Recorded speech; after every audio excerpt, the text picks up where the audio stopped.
Hello friends, welcome back to our channel Padhle with Shaur. तो आज की इस वीडियो में हम लोग पढ़ेंगे class 8 geography chapter 2 land soil water natural vegetation and wild life. तो आज के इस वीडियो से हम लोग क्लास 8 ज्योग्राफी का सेकंड चैप्टर स्टार्ट करने वाले हैं। तो चलिए शुरू करते हैं। तो जो हमारा सबसे पहला टॉपिक है वो है लैंड। तो हम लोग लैंड से स्टार्ट करते हैं। Land is among the most important natural resource. It covers only about 30% of the total area of the Earth's surface, and all parts of this small percentage are not habitable. The uneven distribution of population in different parts of the world is mainly due to varied characteristics of land and climate. The rugged topography, steep slopes of the mountains, low-lying areas susceptible to water, logging deserts area, thick forest areas are normally sparsely populated or uninhabited. Plains and rivers valleys offer suitable land for agriculture, hence these are the densely populated areas of the world. तो क्या कहते हैं friends कि जो land है वो एक बहुत ही इम्पॉर्टेंट नेचुरल रिसोर्स है और इसमें क्या होता है कि ये 30% तक का जो एरिया है पूरे अर्थ का वो कवर करती है। और इस 30% एरिया में कुछ जगह हैं जो कि अनहैबिटेबल है, यानी कि नॉट हैबिटेबल, मतलब कि जहाँ पे कोई भी अपना हैबिटेट नहीं बना सकता, जहाँ पे कोई भी रह नहीं सकता। तो ये जो अनइवन डिस्ट्रीब्यूशन है पॉपुलेशन का और ये जो पार्ट है लैंड के, ये वर्ल्ड में इसलिए होता है क्योंकि हर जगह क्या लैंड और क्लाइमेट का क्या उसमें लैंड अलग अलग है और कई जगह क्लाइमेट भी अलग अलग है। जैसे कि कई जगह रग्ड टोपोग्राफी है, स्टीप स्लोप्स है और माउंटेन्स है, और कहीं पे लो लाइंग एरियाज हैं, और कुछ जगह तो ऐसी जहाँ पर पानी नहीं है, कुछ जगहों में डेजर्ट्स हैं, कुछ जगहों में घने जंगल हैं, और ये कुछ क्या स्पार्सली पॉपुलेटेड एरिया होते हैं जो कि नॉर्मली होते हैं। और जो प्लेन्स हो गए, रिवर्स हो गए, वैलीज हो गए, ये सूटेबल लैंड होती है एग्रीकल्चर के लिए।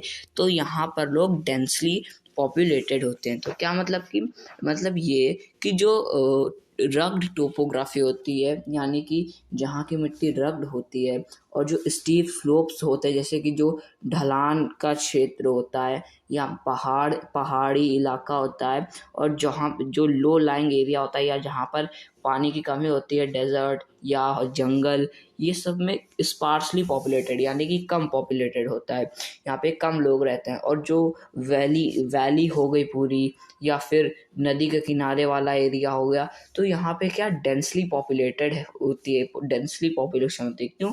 क्योंकि यहाँ की जो लैंड होती है वो एग्रीकल्चर के लिए सूटेबल होती है, यानी कि यहाँ पे हम लोग अच्छे से एग्रीकल्चर कर सकते हैं।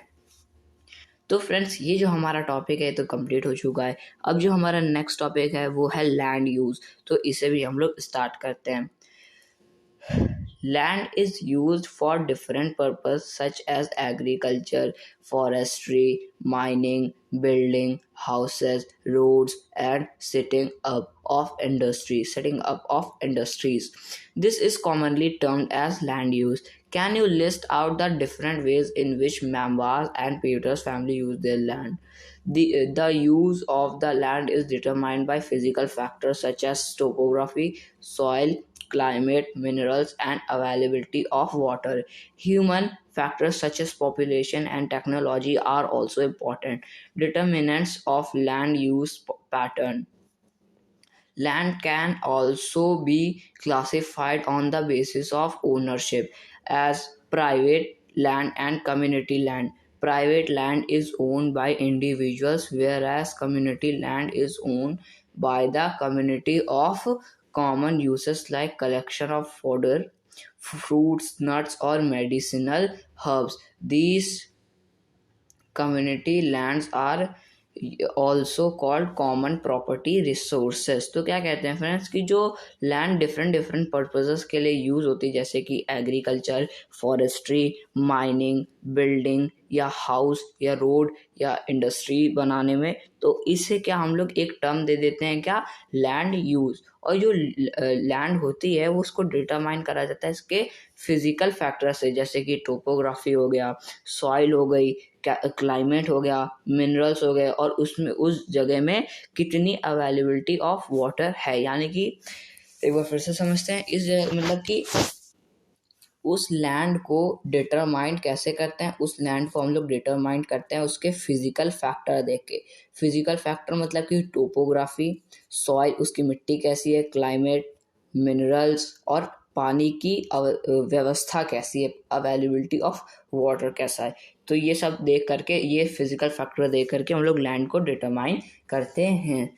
Human factors such as population and technology are also important determination of land use. और जो ह्यूमन फैक्टर होते हैं जैसे कि पॉपुलेशन या टेक्नोलॉजी, ये भी क्या डिटरमाइन करते हैं कि इस लैंड का यूज़ पैटर्न कैसे होगा, यानी कि यहाँ पे लोग रहेंगे या फैक्ट्री बनाएंगे, इंडस्ट्रियल एरिया होगा।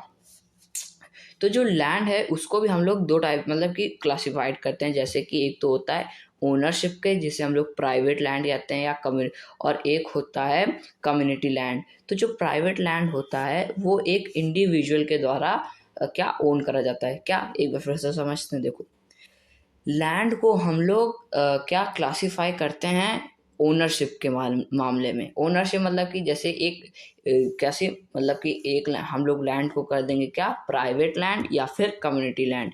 प्राइवेट लैंड होती है, जैसे कि प्राइवेट लैंड उसकी होती है जो किसी एक इंडिविजुअल की लैंड है, मतलब कि जैसे आप हो और आपने अपने पैसों से एक जगह खरीदी, तो वो किसकी जगह हुई, वो सिर्फ आपकी जगह हुई, वो क्या एक प्राइवेट लैंड है, आपकी खुद की प्राइवेट ज़मीन है, उसमें किसी और का हक नहीं, सिर्फ आपका है, तो उसे क्या प्राइवेट कहते हैं। फिर दूसरे क्या होती है कम्युनिटी लैंड। कम्युनिटी लैंड मतलब कि जिसे हम लोग जो कि ओन करी जाती है एक कम्युनिटी की, या जैसे हो गया जैसे कम्युनिटी के लिए, और उस कम्युनिटी का एक क्या है, एक कॉमन यूज़ होता है, जैसे कि फूडर हो गया, ठीक है, जैसे उसमें कलेक्शन ऑफ फूडर होगा, फ्रूट्स होंगे, नट्स होंगे, मेडिसिनल हर्ब्स हो गए। यानी कि जैसे कि जो कम्युनिटी लैंड है उसमें क्या, जैसे एक कम्युनिटी है उसने वो लैंड खरीद ली, तो वो क्या कम्युनिटी लैंड कहलाएगी। तो जो कम्युनिटी लैंड कहलाएगी तो उस लैंड में क्या होगा, जैसे कि कोई फ्रूट की कंपनी है तो उसने कम्युनिटी लैंड खरीद ली, तो वो क्या करेगी, वो उसमें फ्रूट्स बेचेगी, एप्पल फ्रूट्स हो गया, जैसे कि वो सब बेचेगी। किसी कोई जो मेडिकल है, उसने मेडिकल कम्युनिटी ने खरीद लिया, तो वो क्या मेडिसिनल हर्ब्स रखेंगे, ऐसा क्या इसको हम लोग कॉमन प्रॉपर्टी रिसोर्सेस कहते हैं, ऐसी लैंड को, ऐसी कम्युनिटी लैंड्स को।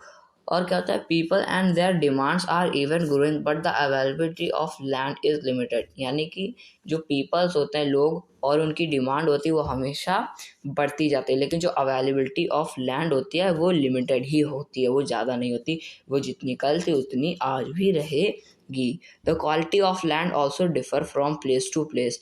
People started encroaching the common lands to build up commercial areas, housing complex in the urban areas, and to expand the agricultural land in the rural areas. Today, the vast changes in the land use pattern also reflect the cultural change in our society. Land degradation, landslides, soil erosion, desertification are the major threats to the environment because of the expansion of agriculture and construction activities. तो क्या कहते हैं कि जो people होते हैं, मतलब कि जो क्वालिटी होती है लैंड की, वो भी क्या, वो भी बदलती जाती है प्लेस टू प्लेस। और जो पीपल होते हैं वो क्या कॉमन लैंड्स को एंक्रोच करके उसमें क्या कमर्शियल एरियाज बना देते हैं, जैसे कि हाउसिंग या कॉम्प्लेक्स बना देते हैं, किसमें, अर्बन एरिया में। और जो एग्रीकल्चर लैंड है उसको क्या रूरल एरियाज में स्टार्ट कर देते हैं, मतलब कि क्या, जैसे कोई बिल्डिंग हो गई बड़ी बड़ी, या कॉम्प्लेक्स हो गए, मॉल कॉम्प्लेक्स, ये सब कहाँ बनाएंगे, ये सब अर्बन एरियाज में बना देंगे। और जो एग्रीकल्चर के लिए होगा वो रूरल एरियाज में बना देंगे। तो ऐसे क्या ये लोग इस्तेमाल करते हैं इन सारी चीज़ों का। और फिर क्या धीरे धीरे लैंड का क्या डिग्रेडेशन होने लगता है। कैसे? जैसे लैंडस्लाइड हो गई, सॉइल इरोजन हो गया, या फिर डिजर्टिफिकेशन हो गया। ये सब क्या बहुत बड़े मेजर थ्रेड्स हैं इन्वायरमेंट के। और इसकी वजह से क्या जो और इससे क्या होता है कि जो एक्सपेंशन है किसका, एग्रीकल्चर और कंस्ट्रक्शन एक्टिविटी का बढ़ जाता है। तो फ्रेंड्स, ये जो हमारा टॉपिक है तो कंप्लीट हो चुका है। अब जो हमारा नेक्स्ट टॉपिक है वो है कंजर्वेशन ऑफ लैंड रिसोर्स। तो इसे भी हम लोग स्टार्ट करते हैं। Growing population and their ever-growing demands has led to a large-scale destruction of forest cover and arable land, and has created a fear of losing this natural resource. Therefore, the present rate of degradation of land must be checked. Afforestation, land reclamation, regulated use of chemical pesticide and fertilizers, and checks on overgrazing are some of the common methods used to conserve land soil. तो क्या कह रहे हैं friends, कह रहे हैं कि जो पॉपुलेशन है उसका ग्रो करने के साथ जो उनकी डिमांड है वो भी क्या ग्रो कर रही होती हैं।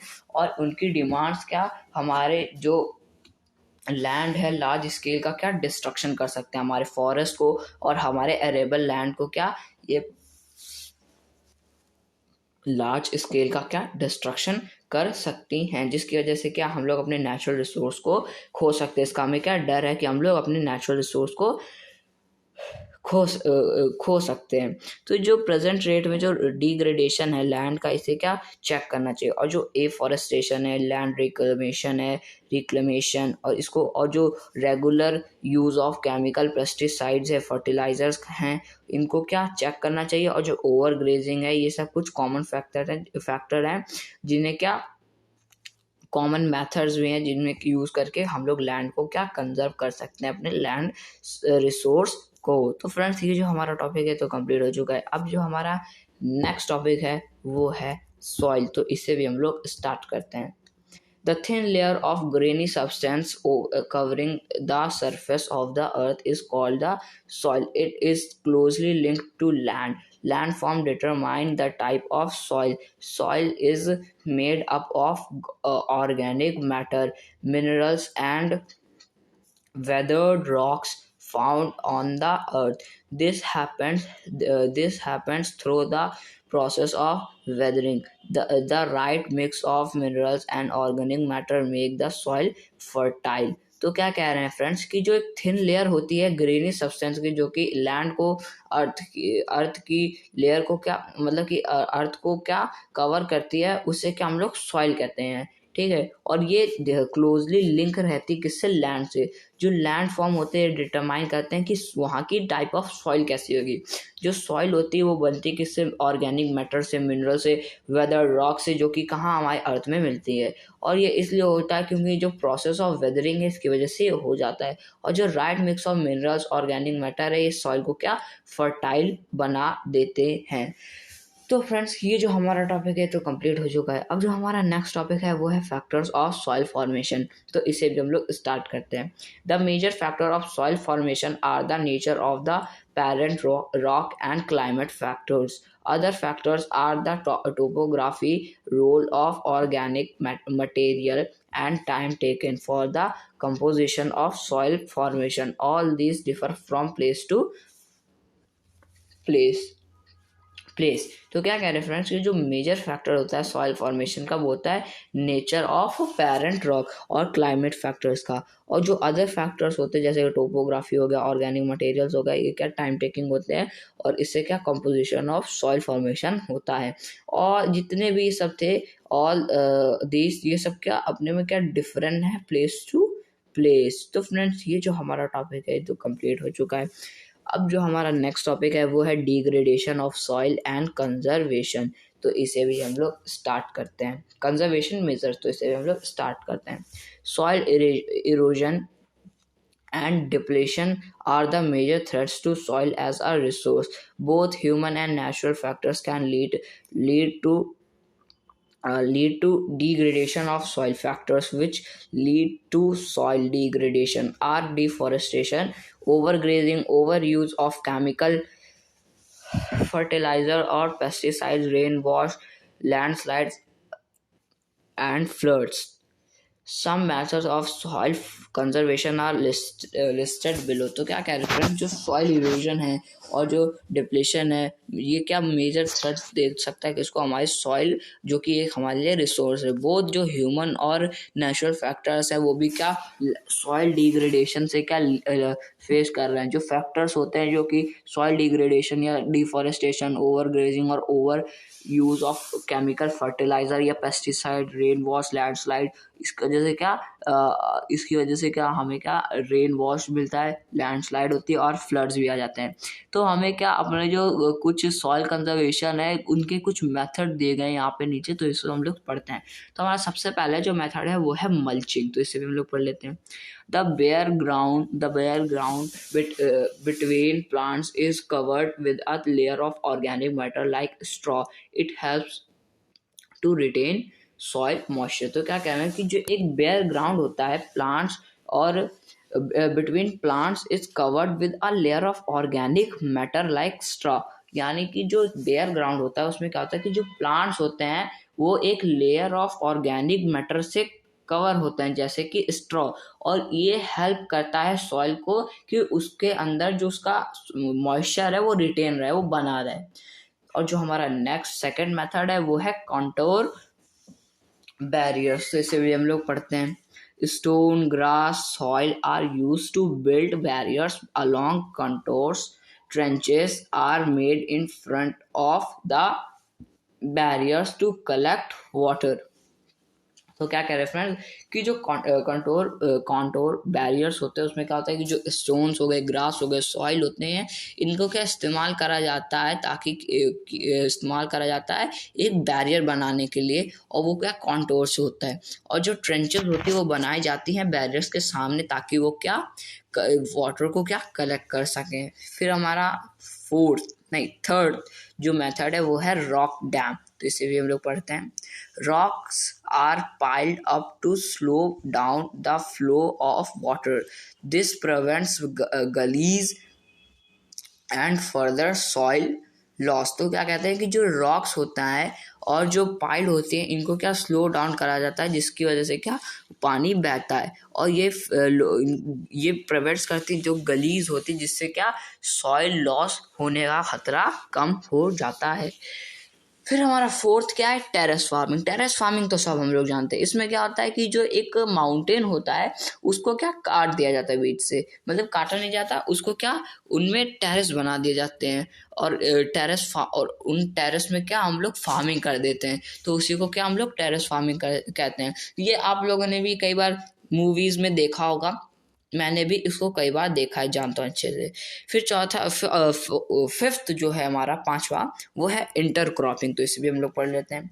Different crops are grown in alternate rows and are sown at different times to protect the soil from rain wash. तो क्या कहते हैं जो इंटर क्रॉपिंग में क्या होता है कि जो डिफरेंट क्रॉप्स होती हैं इनको क्या अल्टरनेट एक रो ही में क्या एक रो में डिफरेंट क्रॉप्स को क्या उगा दिया जाता है, जिससे क्या होता है कि जो रेन वॉश है या सॉइल है उनको उसको क्या वो बर्बाद नहीं होती है और उनका प्रोटेक्ट रहती है. फिर हमारा सिक्स्थ है कंटोर प्लेइंग. तो प्लोइंग, तो इसे भी हम लोग पढ़ते हैं. Ploughing parallel to the contours of a hill slopes to form a natural barrier for water to flow down the slope. तो क्या कहते हैं कि एक कंटोर मतलब कि जो कंटोर प्लोइंग होता है उसमें प्लोइंग कर देते हैं पैरेलल जो कॉन्टोर्स होते हैं, जो हिल में स्लोप्स होते हैं उसमें क्या नेचुरल बैरियर्स होता है, वो उसमें क्या पानी भर देते हैं जिसकी वजह से जो पानी है वो ढलान की वजह से नीचे बहता चला जाता है. यानी कि माउंटेन होता है, माउंटेन के टॉप में क्या ऐसे गली जैसा बना देते हैं, गली जैसा मतलब कि बैरियर्स बना देते हैं, छोटी सी एक टाइप से सीवेज सिस्टम है लेकिन वहां से अच्छा पानी बहता है, उसको बना देते हैं. और उससे क्या होता है कि जो पानी है वो नीचे बहुत बहुत स्पीड में आके मिलता है, और वहां पे बीच में क्या कंट्रोल लगा देते हैं जिसमें प्लोइंग करते हैं, मतलब कि जिसमें कि क्रॉपिंग होती है और बगल से क्या निकल के आता है, पानी निकल के आता है, जिससे क्या क्रॉप को वाटर भी मिल जाता है। फिर हमारा 7 जो है वो होता है शेल्टर बेल्ट्स। तो शेल्टर बेल्ट्स में क्या होता है कि जो एरिया कोस्टल एरिया के होता है, कोस्टल एरिया के किनारे होता है, जैसे समुद्र के पास होता है, तो वहाँ पे जो फील्ड होती है कभी कभी मतलब कि वहाँ से लहरें चलती हैं समुद्र में, तो क्या होता है कि जो पानी है वो क्या खेतों में आ जाता है कभी कभी, तो सारी क्रॉप्स खराब हो जाती है। तो इसलिए क्या होता है कि खेतों की बाउंड्री में पेड़ लगा दिए जाते हैं इतने बड़े बड़े, देख पा उसी को क्या शेल्टर बेल्ट्स कहते हैं, कि जब भी हवा आएगी, धूल उड़ के आती है, तो वो क्या पेड़ रोक लेंगे। पानी कभी कभी लहरें ऊपर उठ जाती हैं तो उसको भी रोक लेंगे। सुनामी आ जाती है कभी कभी तो उसको भी वो क्या रोक लेंगे, और हमारी जो क्रॉप्स होंगी वो क्या बिल्कुल सेफ रहेंगी।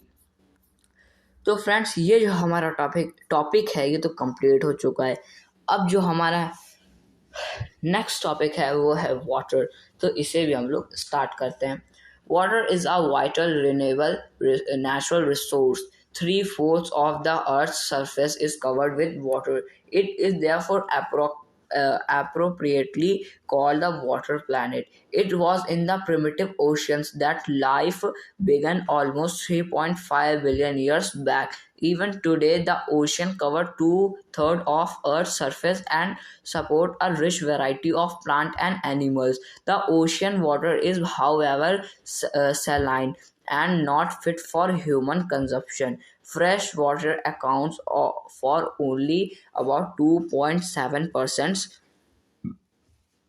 Nearly 70% of this occurs as ice sheets and glacier in Antarctica, Greenland, and mountain regions. Due to their locations, they are inaccessible. Only 1% of fresh water is available at fit for human use. It is found as groundwater, as surface water in rivers and lakes, and as water vapors in the atmosphere. Fresh water is therefore the most precious substance on earth. Water can neither be added nor subtracted from the earth. Its total volume remains constant.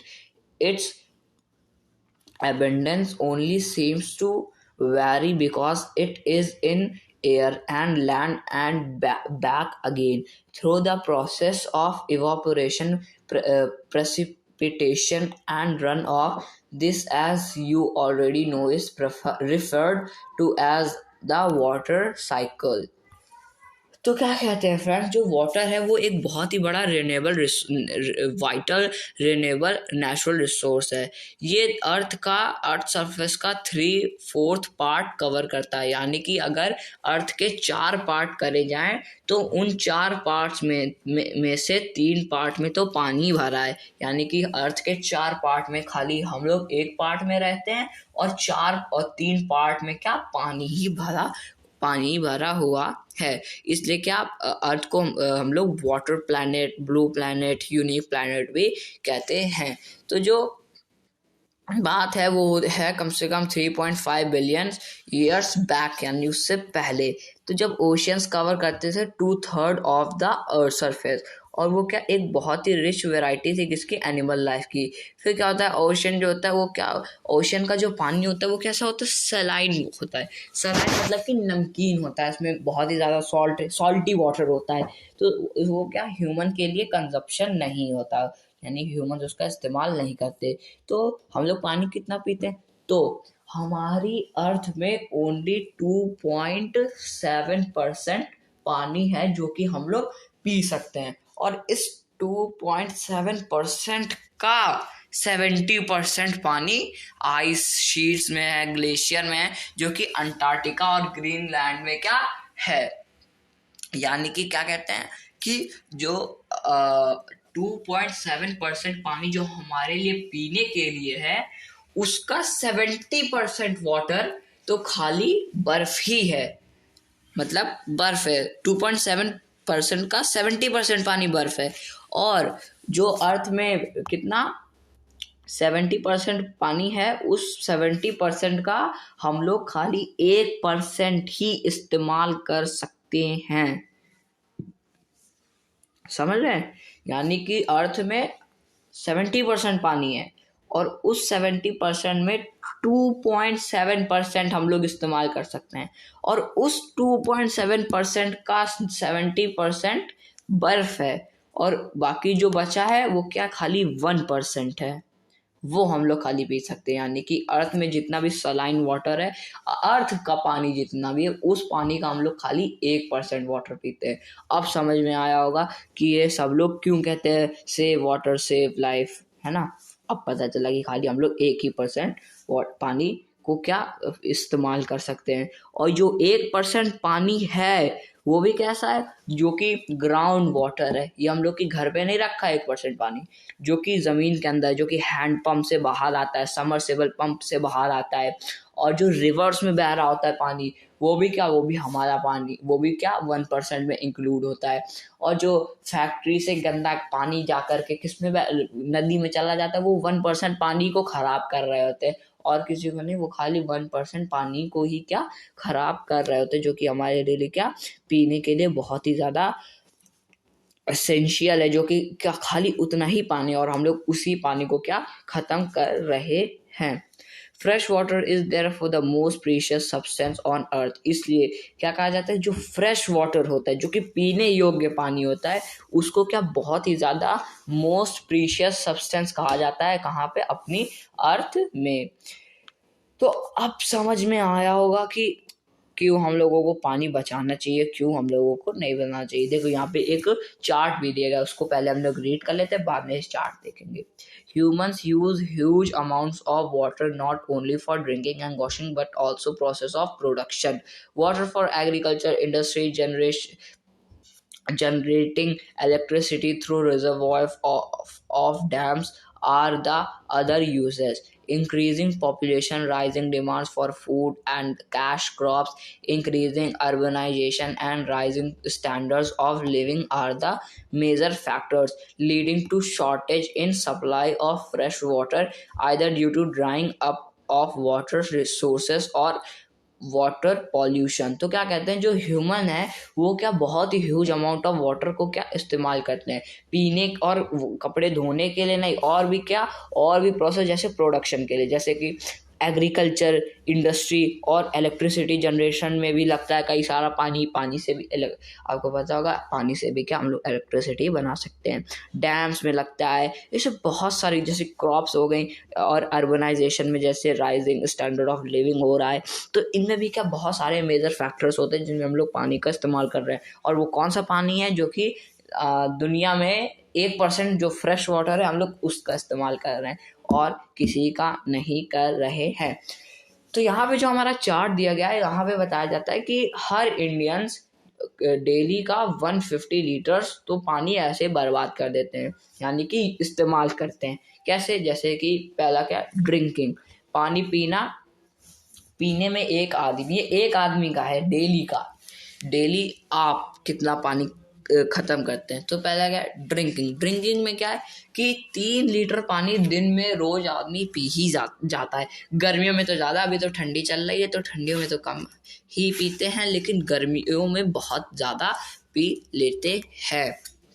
दूसरा क्या है, cooking तो गर्मी सर्दी बरसात हर जगह होती है, तो क्या 4 लीटर पानी तो उसमें लग ही जाता है। फिर क्या है, बाथिंग में क्या है 20 लीटर पानी डेली लगता है एक इंसान को। जैसे गर्मियाँ हो गई तो गर्मियों में तो 20 लीटर से भी ज़्यादा, कोई सुबह भी नहा रहा है, शाम को भी नहा रहा है, दोपहर को भी नहा रहा है। और अगर ठंडी की बात हो गई तो ये 20 लीटर बच जाता है, कोई नहाता ही नहीं है।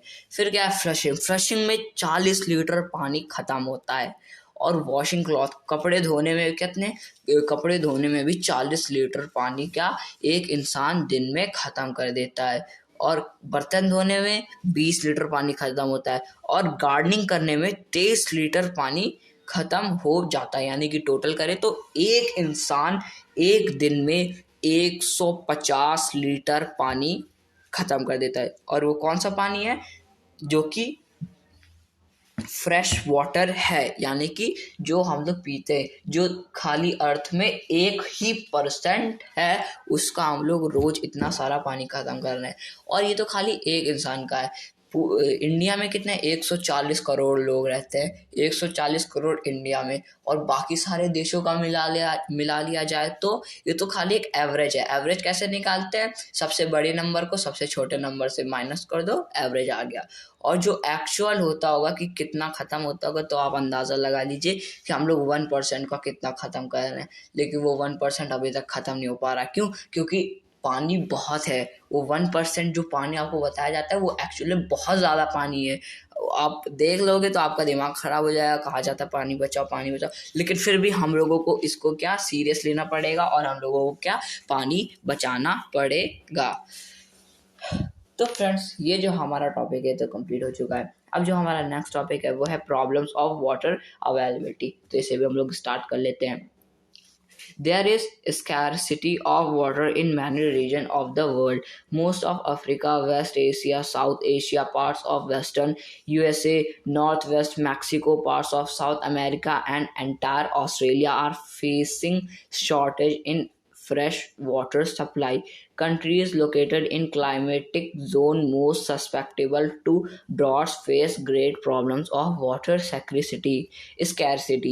Thus, water shortage may be consequence of variation in seasonal or annual precipitation. Of the scarcity is caused by over exploitation and contamination of water sources। तो क्या कहते हैं फ्रेंड्स कि यहाँ पे क्या बहुत सारी स्कैरसिटी है वाटर की, बहुत सारी वर्ल्ड में बहुत सारे रीजन में, जैसे कि हो गए जैसे कुछ जगह होगी, जैसे अफ्रीका हो गया, वेस्ट एशिया हो गया, वेस्ट एशिया हो गया, साउथ एशिया हो गया, और पार्ट्स ऑफ वेस्टर्न यूएसए हो गया, या फिर नॉर्थ वेस्ट मैक्सिको हो गया, और साउथ अमेरिका हो गया उसके कुछ पार्ट, और पूरा ऑस्ट्रेलिया क्या पानी की जो फ्रेश वाटर है इसकी सप्लाई को क्या मतलब कि इस फ्रेश वाटर की सप्लाई की क्या शॉर्टेज हो गई है। और जो कंट्रीज हैं जो कि लोकेट हैं कहाँ पे, क्लाइमेटिक जोन में, और जहाँ पे मोस्ट सस्पेक्टेबल जोन में, जहाँ पे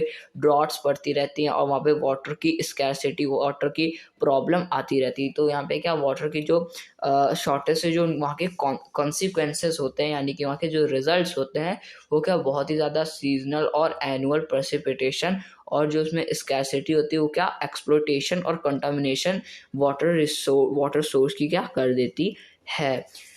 तो फ्रेंड्स, ये जो हमारा टॉपिक है तो कंप्लीट हो चुका है। अब जो हमारा नेक्स्ट टॉपिक है वो है कंजर्वेशन ऑफ वाटर रिसोर्स। तो इसे भी हम लोग स्टार्ट करते हैं। Access to clean and adequate water sources is a major problem facing the world today.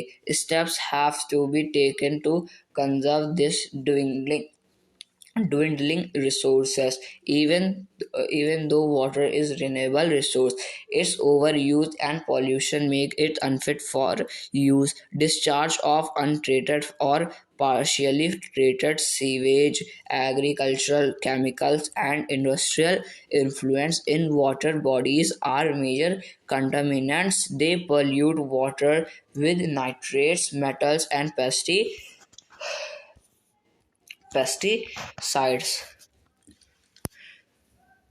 तो क्या कह रहे हैं फ्रेंड्स कि जो एक्सेस होता है क्लीन वाटर का और एडिक्वेट सोर्स ऑफ वाटर का, जो कि क्या बहुत ही मेजर प्रॉब्लम्स हम लोग वर्ल्ड फेस कर रहा है आज के दिन। और जो स्टेप्स होते हैं जिसको क्या हम लोग वाटर को क्या कंजर्व कर सकें, वो क्या, जैसे कि कोई रिन्यूएबल रिसोर्स है उसको क्या हम लोग ओवर यूज़ करेंगे और उसको पॉल्यूशन कर देंगे तो क्या हमारे लिए अनफिट हो जाएगा यूज़ करने के लिए। इसी तरीके से हम लोग को वाटर को भी क्या बिल्कुल पॉल्यूट नहीं करना चाहिए ताकि वो भी हमारे यूज़ के लिए क्या अनफिट हो जाए। अच्छा, आज बताइए कि आपके घर के बाहर जो सीवेज है, नाली है, क्या वो पानी आपके इस्तेमाल में है? क्या आप उसका कुछ कर सकते हैं? क्या आप अपने हाथ धो सकते हैं उससे?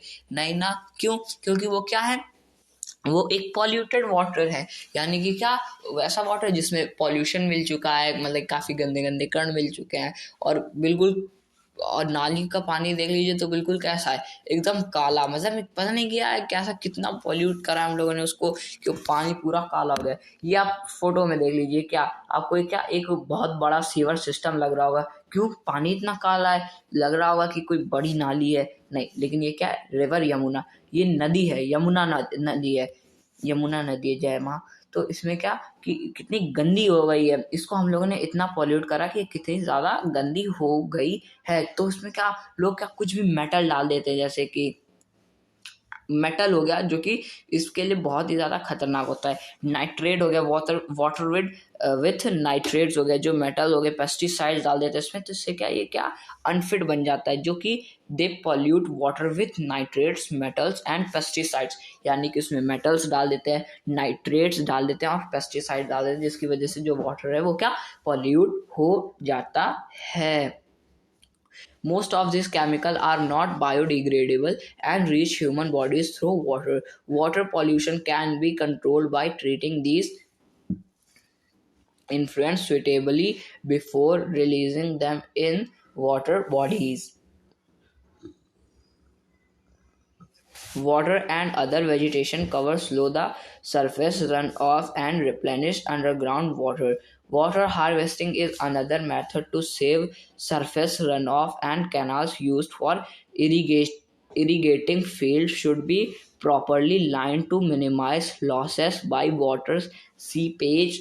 Sprinklers effectively irrigate the area by checking water losses through seepage and evaporation. In dry region with high rates of evaporation, drip to trickle irrigation is very useful. The valuable water resource can therefore be conserved by adopting these means of irrigation. तो क्या कहते हैं, जो ये सारे chemicals ये लोग मिला देते हैं, तो उसकी वजह से क्या होता है, ये सारे केमिकल मिलने के बाद होता है कि कुछ केमिकल नॉन बायोडिग्रेडेबल होते हैं, जिनको कि हम लोग डिग्रेड नहीं करते, और ये क्या डायरेक्टली हमारी बॉडी में आ जाता है। जैसे क्या एक पानी, गंदा पानी है, उसमें क्या मेटल्स पड़े हैं, नाइट्रेट्स पड़े हैं और कुछ पेस्टिसाइड्स पड़े हैं, और ये ऐसे वाले नाइट्रेट्स, मेटल्स, पेस्टिसाइड्स पड़े हैं जो कि बायोडिग्रेडेबल नहीं है।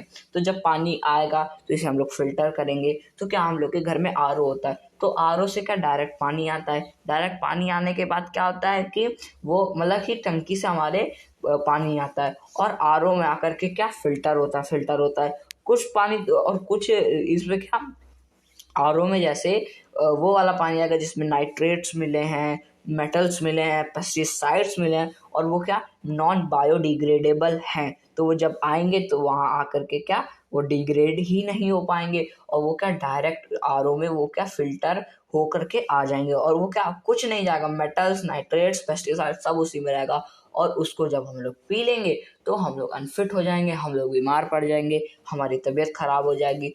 क्यों? इसलिए हम लोगों को क्या इसे रोकना पड़ेगा। तो फ्रेंड्स, जो हमारा टॉपिक है तो कंप्लीट हो चुका है।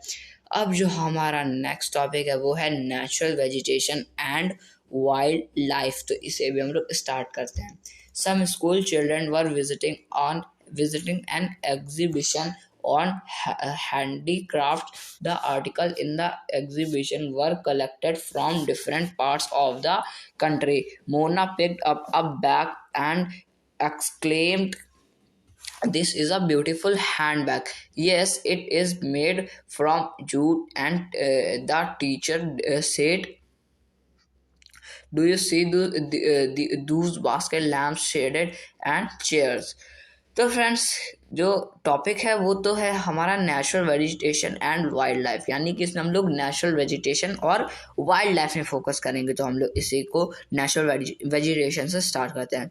तो natural vegetation and wild life exist only in the narrow zone of contact between the lithosphere, hydrosphere and atmosphere that we call biosphere. In the biosphere, living beings are interrelated and interdependent on each other for survival. This life supporting system is known as ecosystem.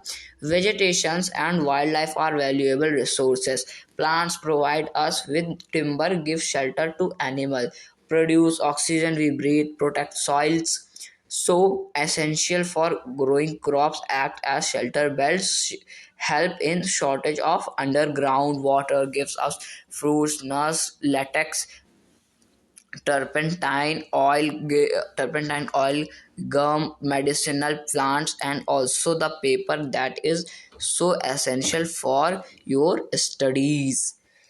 हाँ, तो क्या कह रहे हैं friends कि जो natural vegetation और wild life होती है वो एक नैरो जोन में ही क्या एग्जिस्ट करती है, जो कि क्या होता है, जो कि लिथोस्फीयर होता है, हाइड्रोस्फीयर होता है और एटमॉस्फेयर होता है, जिसे हम लोग क्या बायोस्फीयर कहते हैं। मतलब कि क्या एक ऐसा जोन जिसमें तीनों बायोस्फीयर हो, लिथोस्फीयर, हाइड्रोस्फीयर और एटमॉस्फेयर, उस चीज को हम लोग क्या कहते हैं, उस चीज को हम लोग कहते हैं बायोस्फीयर।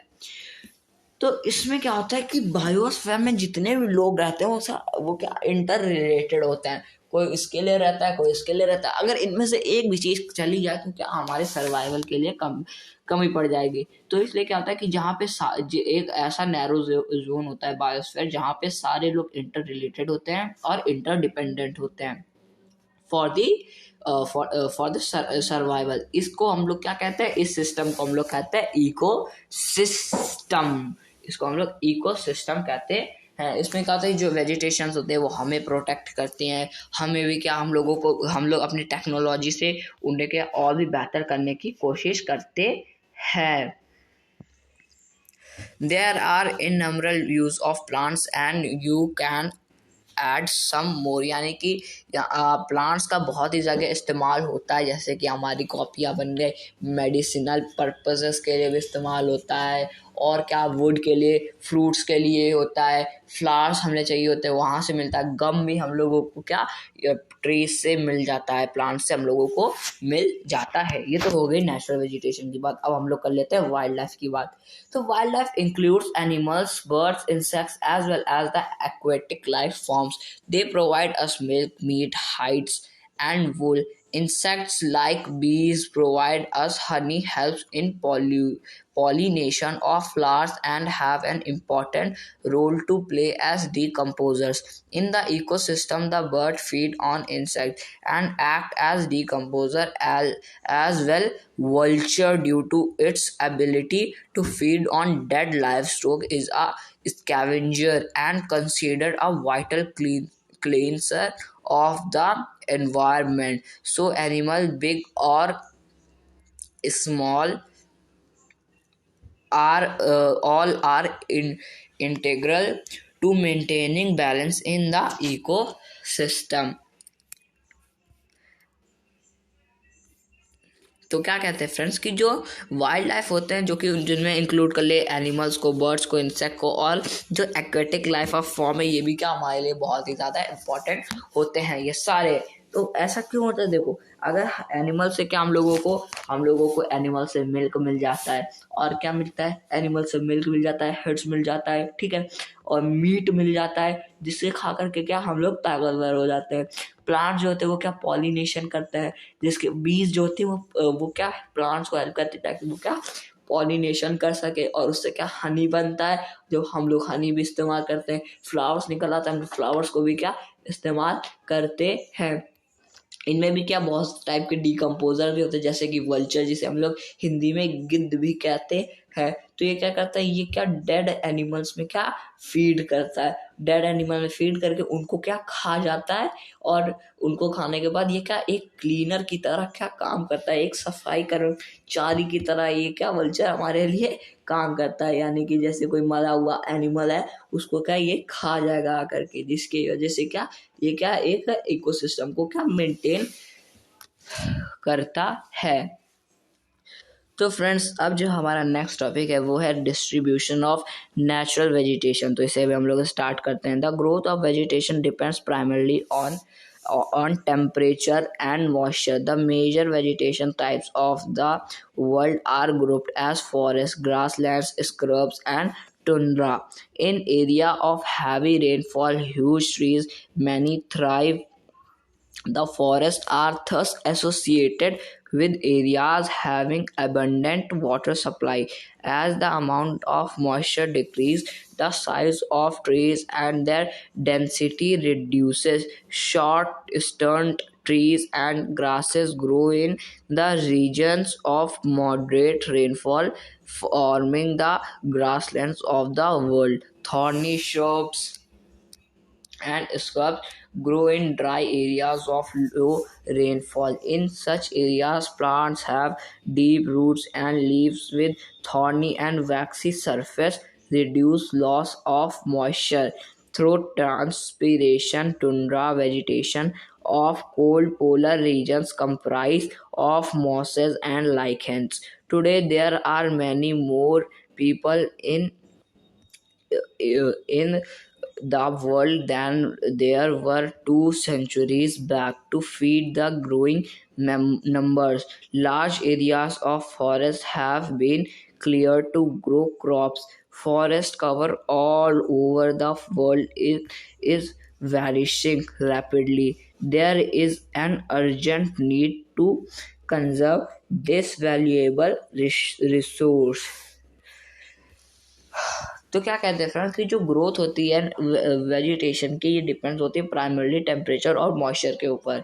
तो जो मेजर वेजिटेशन जो कि टाइप्स ऑफ वर्ल्ड में रहती है, जैसे ग्रुप, जो कि ग्रुप में, फॉरेस्ट में, ग्रास लैंड में, स्क्रब्स और टुंड्रा में कुछ एरिया होते हैं जहाँ पे हैवी रेनफॉल होता है, ह्यूज ट्रीज होते हैं, और जो फॉरेस्ट होते हैं वो एसोसिएटेड होते हैं बहुत बड़े एरियाज़ में जो कि अबेंडेंट होते हैं और वाटर सप्लाई से लैस होते हैं। और जो अमाउंट होता है इन मॉइस्चर डिक्रीज होने में, ये क्या साइज ऑफ ट्रीज जहाँ पे बहुत सारी डेंसिटी होती है जो कि रिड्यूस हो जाती है।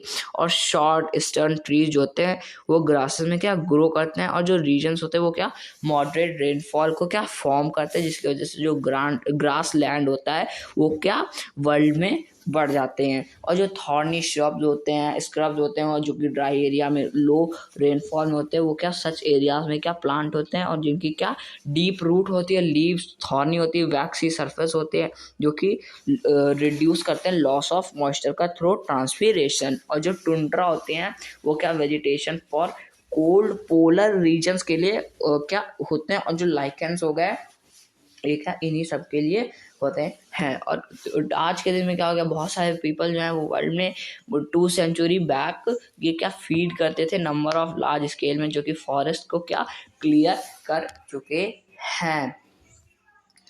तो फ्रेंड्स ये जो हमारा टॉपिक है तो कंप्लीट हो चुका है। अब जो हमारा नेक्स्ट टॉपिक है वो है conservation of natural vegetation and wild life. तो इसे अभी हम लोग स्टार्ट करते हैं। Forest are our wealth, plants give shelters to the animal and together they maintain the ecosystem. Changes of climate and human interference can cause the loss of natural habitats for the plants and animals.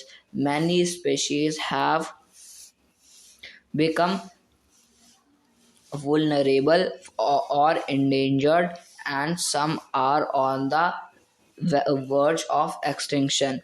Deforestation, soil erosions, constructional activities, forest fires, tsunami, and landslides are some of the human and natural factors which accelerate the process of extinction of these resources. One of the major concern in the is the poaching, which results in a sharp decline in the number of particular species.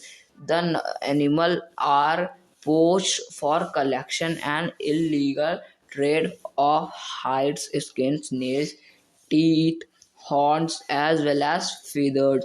Some of these animals are tiger, lion, elephant, deer, black buck, crocodile, rhinoceros, snow leopards, ostrich, and peacock. These can be conserved by increasing awareness. National parks, wildlife sanctuaries, biosphere reserves are made to protect our natural vegetation and wildlife. Conservation of creeks, lakes, and wetlands is necessary to save the precious resource from depletion. There is a balance of in the environment if the relative number of species is not disturbed. Human activities in several parts of the world have disturbed the natural habitats of many species. Due to indiscriminate killings, several birds and animals have either become extinct or are on the verge of extinction. Awareness programs like social forestry and One Mahotsav should be encouraged at the regional and community level. School children should be encouraged to bird watch and visit natural camps so that they appreciate the habitat of varied species. Many countries have passed laws against the trade as well as killing of birds and animals. In India, killing lion, tigers, deers, great Indian bustard, and peacocks is illegal, and an international convention CITES has been established that listed several species of animal and bird in which trade is prohibited. Conservation of plants and animals is an ethical duty of every citizens.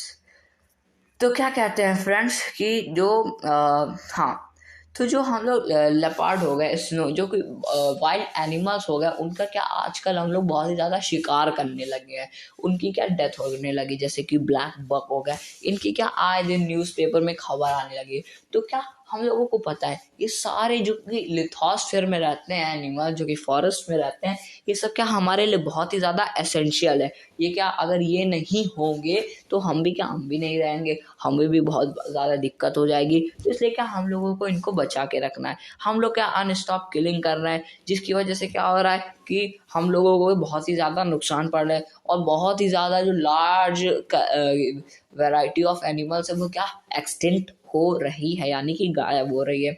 और जो awareness है, awareness programme हो गए जैसे कि social forestry और जो one महोत्सव, ये क्या हम लोगों को बताते हैं, अवेयर करते हैं कि हम लोग एनिमल नहीं मारना है, एनिमल हमारे लिए बहुत ही ज़्यादा इंपॉर्टेंट है। और कुछ लोग क्या जैसे किलिंग हो रही है इंडिया में, lions, tigers, deer, great Indian bustard और पिकॉक्स, ये क्या इलीगल मानी जाती है। और एक इंटरनेशनल कन्वेंशन है CITES, इसने क्या एस्टेब्लिश करा है कुछ एनिमल्स और बर्ड्स को जिनको क्या मारना एकदम, उनका ट्रेड करना ही बिल्कुल प्रोहिबिटेड है। और ये हर एक सिटीजन की ड्यूटी है एथिकल कि उसे क्या एनिमल और प्लांट्स को क्या कंजर्व करके रखना है। तो फ्रेंड्स, ये जो हमारा टॉपिक है ये तो कंप्लीट हो चुका है। इसी के साथ जो हमारा चैप्टर है वो भी कंप्लीट हो चुका है। इस चैप्टर को हम लोगों ने एक ही शॉट में ख़त्म कर दिया। अब जो इसकी एक्सरसाइज है वो हम लोग करेंगे नेक्स्ट वीडियो में। आज की इस वीडियो में इतना ही, मिलेंगे नेक्स्ट वीडियो में नेक्स्ट टॉपिक के साथ। तब तक के लिए थैंक यू वेरी मच।